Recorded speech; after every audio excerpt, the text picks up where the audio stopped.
UFC sports. It's in the game.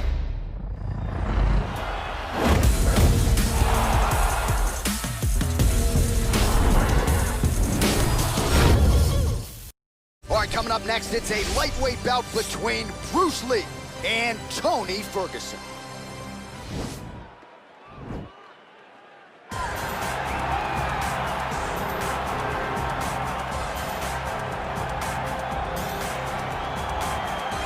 All right, so here he is, the former UFC interim lightweight champion, Toni Ferguson. And here's a guy who a lot of these fellow lightweights believe represents the toughest matchup for them. Just hard to know what's coming. Truly a five-tool player, and he will look to put all those skills to good use yet again here tonight. I mean, you point to the Josh Thompson fight, the beautiful elbow that he landed to split him open, and it shows you the diversity of Toni Ferguson.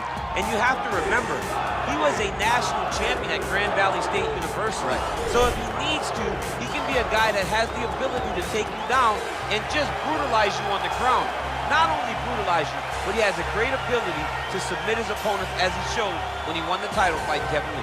And he is most happy when he's in a fight, right? Certainly a guy who loves to train, as is well documented. Just the way he attacked the knee injury rehabilitation just shows you his true colors. And I know I speak for the MMA fans around the world, very happy to see El Cucuy back in the octagon here tonight. Well, this is exciting here, DC. The founder of Jeet Kune Do, one of the founding fathers, really, of mixed martial arts, Bruce Lee, is back in a big spot here tonight. Bruce Lee is what every kid looked to when they thought about doing karate.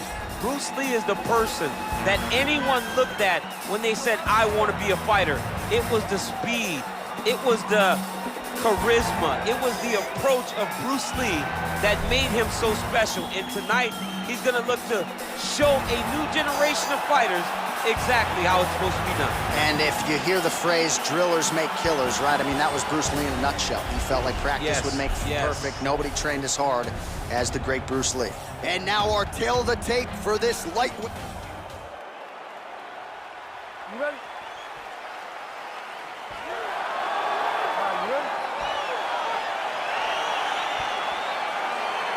All right, so here we go.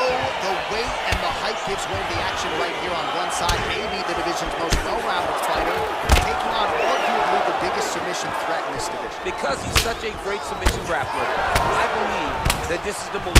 He's hurt! He's hurt!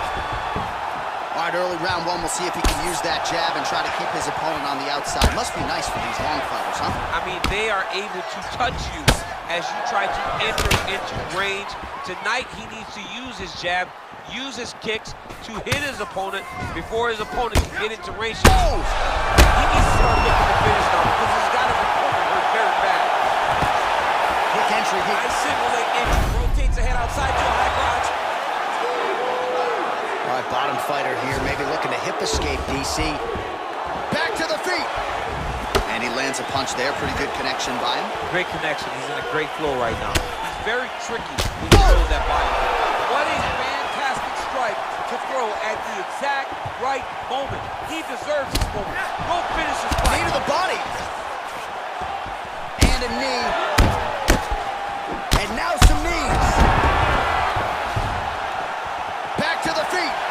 Really timing his shots nicely. Good tempo, very active. Another knockdown.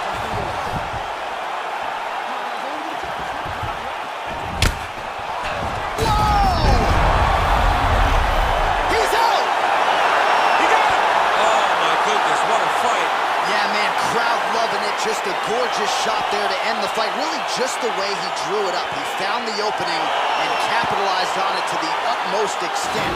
Nicely done to finish the fight. All right, DC, no telestrator tonight, but we're going to get you some highlights from this one. This was a fight that had it all, and for my money, his best performance to date. His best performance to date in the biggest moment. In the biggest moments, you got to show up, and that's exactly what he did tonight. He used every bit of his skill to get the job done.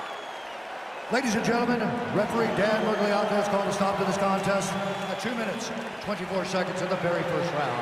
Declaring the winner by knockout, Bruce the Dragon